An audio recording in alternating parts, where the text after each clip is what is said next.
Hey there, my name's Josh Green, driver of the number 3 car in Indy Nxt by Firestone for HMD Motorsports. And today we are at Dallara, USA, who are awesome enough to give us a tour. So let's go.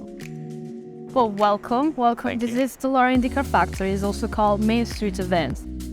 So from 1998 to 2012, we phased out all the other competitors and we became the sole chassis supplier for IndyCar in 2012. We're mainly involved in 3 business units. We have racing and we have automotive, but that is mainly in Italy. And the third one, which is the last one, is aerospace and defense. So this is where everything starts. This is ground zero for all of our projects. So what we'll do is we'll come over here first. This is all of our material is temperature sensitive. So everything gets kept in a freezer. So it can stay in the freezer for a year after its manufacture date. As soon as it gets taken out, a clock starts and you have 30 days outside of the freezer to use it. What we're doing here is we're torsion testing the chassis. So what you see in front of you is actually a brand new monocoque that hasn't been purchased yet.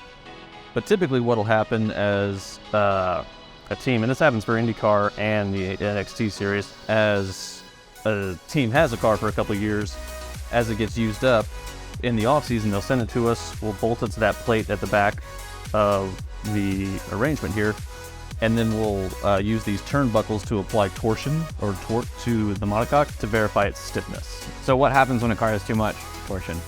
So that doesn't necessarily mean that it would be put out of service. Sometimes it'll be used for a street course where they want their really stiff cars to be used for ovals and for speedways, but their softer cars they might use for the road and street courses, since they're going to go through a lot more abuse, and that chassis flex may be a little more beneficial to them. I never thought about that because obviously I know that there's a lot of preparation that goes into the 500 and I know it's its own separate car, but I guess you would want a car that's significantly stiffer.